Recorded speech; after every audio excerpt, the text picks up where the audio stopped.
6 months since the last Hytale update, and we finally have a new blog post. We're going to break it down today and cover 2 more questions the team have answered, including what this means for the development of the game and the new gameplay that will be featured in the next big update. I also have something really exciting to share with you guys at the end. Probably the biggest Hytale news that I've ever shared on this channel. You're seriously not going to want to miss that, for real. It's officially Hytale season. To be honest, it was a happy surprise to see the team providing an update this early into summer, and although we did expect something, Hypixel Studios' Twitter account stated, "In our first technical explainer, we take a peek behind the curtains at the underpinning of Hytale's new engine." A really important word there is first, their first technical explainer, which is already a really good sign of things to come. Unlike our usual development updates that we get every 6 months, this post has been very specifically outlined as a separate type of blog post that there will be more of. It being the first, right? This is much more reminiscent of the weekly and monthly updates and breakdowns the team stopped posting way back in 2020. The tweet continues, "Learn more about Flex, why we chose it as an ECS foundation of our engine, and how it helps us achieve our goals." And for those of you who maybe aren't super into game development terminology, I'm going to break down exactly what all of that means. So diving straight into the post, we're given this first graphic, which I think is very important in my opinion. It reassures us, especially those of you who aren't as interested in smaller updates, those of you who just want to see the gameplay at long last, that if you're confused, then that's okay. This technical blog post is separate from their standard development updates, heavily suggesting that an actual summer blog post, you know, the one we've been hoping for that will share the new engine, is still coming. It's still on the way. In fact, it could be right around the corner. So what the team have to say in this post may be really important for understanding. I also think that it's great that the team are finally acknowledging that some people may just be confused. This new graphic is speaking volumes for how the team have learned to improve their communication. In fact, this separation mentioned here is even more apparent by the fact that the blog post was tweeted on the Hypixel Studios account rather than the Hytale account, which is where every other post has been shared. This suggests that this new breakdown is more aimed at informing the more technical players about specifics of the engine. They are definitely not aiming to drive loads of attention and viral hype by just posting an essay about systems and tech.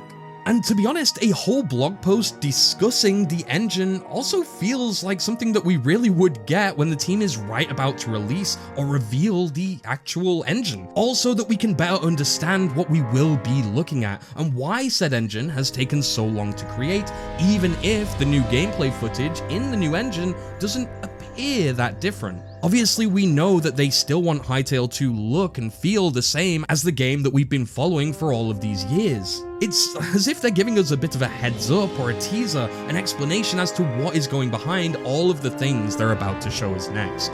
This post is thousands of words long, so it's no surprise the team did want to keep this separate from whatever big updates they have coming. I mean, I'm sure they didn't want to bog down the main summer update with all this technical jargon when they know that most people would prefer that they just talk about the game. So now we have these separate individual tech explainers, which we can hopefully look forward to throughout the rest of this year as they touch on even more aspects of the game's backbone. This one specifically gets really complicated, at least if you aren't a game developer, so I will do my best to simplify each section as I've understood it to mean. We know the team planned to reboot the Hytale engine as their old one was running on 2 different code bases. I mean, that was just one of many reasons, but they had Java for online servers and C# for the client. However, with this new engine, both are built using C++. This will massively help with their ability to release across multiple platforms, which we know is one of the main reasons for the game's delay. It will also assist with the game running smoother on lower-end devices, such as lower-end PCs and mobile phones. But this also means that their core engine is just going to be more robust and strong enough to be patched and updated long into the future without a bunch of rewriting or complicated workarounds, which we know many games suffer from nowadays. The post focuses on the engine framework that was announced by the team a few months ago. The engine uses a thing called Flex, or FLECS. It's a lightweight but powerful ECS, which stands for Entity Component System. An entity component system is essentially a tool to help teams make games. It's a very modern version of the old object-oriented programming model, which was used in many games decades ago. OOP essentially breaks down things into objects, like a family tree. For example, a character object includes all characters in the game, with details like position, inventory, stats, and animations. These character objects can be players or NPCs, different types, each with unique features, but still part of the character family tree. Incredibly popular game engines like Unity and Unreal Engine, however, use the more advanced ECS model. Unlike object-oriented programming, ECS uses entities like players, NPCs, or even chairs, and components such as data and functionality. It's more about, quote, composition over inheritance, says the team, even linking to a Wikipedia article that discusses more about this. For example, a player entity might have a position, controller inputs, and inventory components. An NPC might have a position, inventory, and behavior logic, while a chair entity only really needs a position component. Of course, with this system, you could drag an NPC behavior component into the chair entity to make it act like a creature, which actually moves around like it's alive. Modders can then easily change these components to create entirely new game behaviors without coding them from scratch. They can configure assets with data-driven functionality by simply changing the components attached to the NPC to enable this entirely different behavior, allowing again for the creation of brand new functionality without the user having to code something from the ground up. You can also use their scripting language to create your own custom components and then add them to entities too, which again opens up a lot of possibilities. The team continues on, stating this still isn't a full entity component system though. To get there, they've taken those concepts explained just now and advanced them. As in a regular entity component model, the functionality and data lies within the component itself, whereas a fully realized ECS decouples that functionality from the data. So what does that mean? Well, instead of having each component with its own internal update logic, we have systems which match entities with defined sets of components and can act upon them. So, moving forward, this means with ECS, we still have all the same ability to compose entities from different components in a family tree, but the decoupling results in a data and logic architecture that's far more efficiently run on hardware and can make the game perform far better. Again, it's fairly complicated how it does this, but just know that it takes advantage of CPU architecture in order to structure the data in a very tightly packed way. You see, the team knew they wanted to switch to this advanced ECS architecture even whilst developing the old legacy engine years ago. As a result, they developed their own version of this ECS concept for Java and were using that throughout their legacy servers. At the time, however, they had no equivalent for the C# client itself, meaning that all of this stuff we spoke about just now was strictly for servers only back in the legacy engine. However, the team realized that while trying to recreate all of this ECS functionality, in order to get a robust and performative framework from the ground up, it would be very challenging and time-consuming, especially if done in Java. However, they knew this is definitely what they wanted to do. Quote, if done correctly, we could make it easy for modders to provide data that would influence the behavior of the game with practically no technical knowledge. So, when the team finally made the decision to reboot the engine, they knew they wanted to continue using this model, but also wanted the client to have functionality as well, not just the servers. Of course, now they're using C++ across both servers and client, so they realized that there may even be other frameworks out there that now support C++ that they weren't able to take advantage of when using Java. And very importantly, these ones they didn't have to build and maintain themselves. Enter Flex. Written in C with a C++ API, it offers excellent performance and multi-platform compatibility. It handles, and I'm going to try and say this,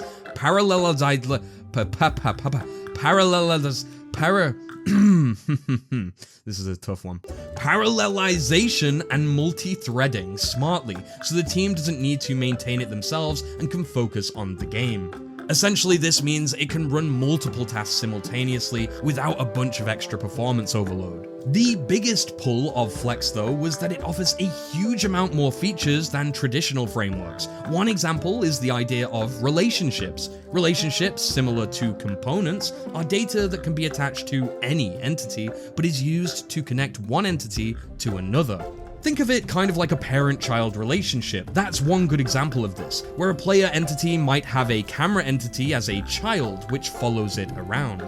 Another example could be even more literal, where entity A likes entity B, that's their relationship. And so by using this structure, it means the game can run all sorts of queries like find me all entities like entity B, or find me all entities that entity B likes. Effectively, ECS is just like a database, allowing complex data queries for game logic or debugging. For example, a system which updates crop growth based on a number of attached components to complex lookups for game logic or debugging. Again, for example, like finding all of the NPCs that have swords that are aggressive to the player, like a very specific filtering system. All this to say that Flex essentially offers the benefits of OOP, this inheritance and family trees idea, with the ECS optimizations we just covered. Basically, they provide extremely powerful game development tools.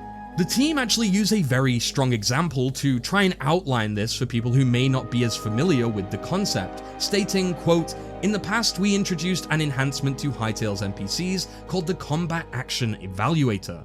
This is a framework designed to allow NPCs to make smarter and fuzzier decisions on which attack to use and which target to use it upon, based on a number of highly configurable inputs." We actually saw this in action during the combat gameplay clip we got a few years ago of a player fighting another player who is then revealed at the end of the video to in fact be controlled by AI. And whilst their legacy engine was designed to mimic and reflect that functionality of a working ECS, and even produced NPCs that at times could be mistaken for players, limitations had to be imposed because it had a big impact on the game's performance. After all, says the team, allowing all your NPCs to constantly be evaluating the environment and making fuzzy decisions based on lots and lots of different data inputs means a significant processing burden. Effectively, your PC would be on fire. This Java-based pre-ECS engine that they had been working on was unfortunately just not able to handle this very well, so they could only run this combat evaluator at irregular intervals in order to avoid server slowdown when large numbers of NPCs were active in combat. However, this led to many of the decision-making processes much slower in general, and whilst this was slow enough to be perceptible and not overwhelming to players, sometimes the engine just couldn't cut it. With Flex though, most of these limitations and performance issues are completely removed. Now they have an equivalent system which doesn't need to process data in a hugely inefficient way. Quote, "We can now smartly group all queries that check specific information and have them run in parallel, resulting in a much quicker processing time and removing any need for limitations on the evaluator system." Again, in the legacy engine, they would need to sequentially perform loads of checks, but now all of this can happen at once. Flex query engine handling all of the heavy lifting. So in essence, the team says, quote, "This means that NPCs can think faster, reacting to changes in the environment and their surroundings much more responsively than they ever could in the legacy engine." The team then rounds off the post by saying this only scratches the surface of what's possible now with Flex and ECS. This now provides many other interesting opportunities for many other parts of the engine, from the asset database to the staged world generation that they use. They also say that both Flex and the Hytale engine continue now to evolve together, suggesting that Hypixel Studios are likely now closely working with the Flex team to push the engine to its furthest and update Flex based on the team's needs. They even say in this post that they're really trying to use everything that Flex provides, and I'm sure that the guys at Flex saw this and thought, yes, this is brilliant, someone's finally pushing us to the max, let's work with them to update them with anything they need. So again, all of this to say that effectively, the team recognized very early on in development that they had a smarter way to deal with all the entities and processes that would be going on in Hytale, but their legacy engine couldn't handle it without suffering or needing to be limited. So initially they tried to create a makeshift ECS in their legacy engine, which did help a little, but still had limitations. So when it came to finally building a new engine, they snipped the problem in the bud by partnering with Flex. And this is just one of many development problems they've ran into, which probably hasn't helped the delay, let's be honest. I think the fact that they're actually explaining any of this now though shows some really good signs, as mentioned before, especially as the community manager of the team and the game director himself made some extra clarifications after the blog was posted, stating that we better update our bingo cards because there's a lot more where this came from if we think that this was unexpected. John Hendricks, again the game director, also said the next update from him will have new engine gameplay, and then after the blog post revealed that he will be writing the next blog post, and that next blog post is confirmed to be the development update, because again, this technical blog post was separate and not to be considered the summer update. I know this is a lot to take in, but essentially this all just means that we're going to be getting a lot more from Hytale from here on out.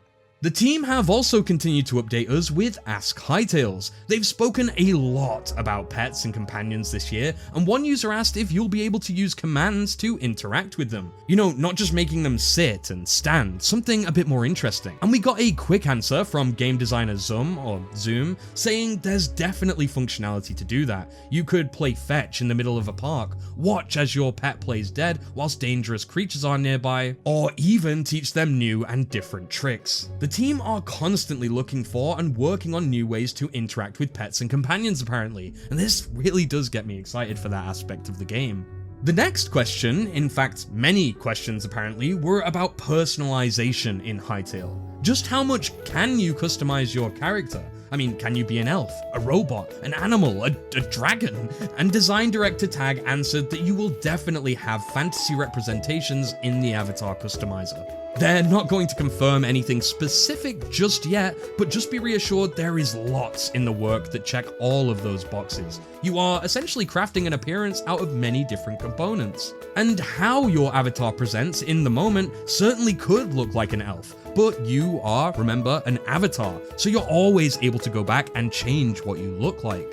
Tag said, quote, "If elf ears exist and you can change your skin tone to green, what are you now? Take curved horns and change the tone to red, what are you now? Add some cat eyes, why not have a different look for every day of the week? You could even have one look for when you're in the mood to be creative and another when you're feeling more competitive. Maybe you want to change your skin to something different while playing minigames in order to intimidate other players." And while I hadn't really considered this before, this all but confirms that there will be presets for your character's skin, at least in the form of saved skins that you can build from the ground up, which you can then come back to and swap between at any time. These Ask Hytale answers are getting bigger and more complex with each passing month, suggesting that the team are now bringing down that wall of secrecy that has been up for so long, and suggests that we may be in store for something really big soon. I know I keep saying it, but honestly, with this next bit of news that I've got to share with you, my confidence is sky high in Hytale at the moment. Because as mentioned, I do have something really big to reveal, and I've made you guys wait long enough. So here's a little sneak peek. These are character sheets with specific item stickers, a kind of customize your own avatar character creator sheet. I was actually given them by the Hytale team themselves when I met them in person. Wait, what's that? Yes, that's right. I met the Hytale team in person, and they showed me some really cool things which I've been officially given permission to share with you all.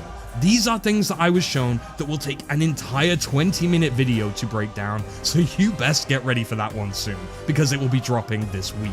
Seriously, I didn't believe it was happening myself when it did, but we've got lots to discuss in the next one. Subscribe to be notified when that goes up, and for all things Hytale, check out the video on screen now for more, and until then, stay safe and keep free.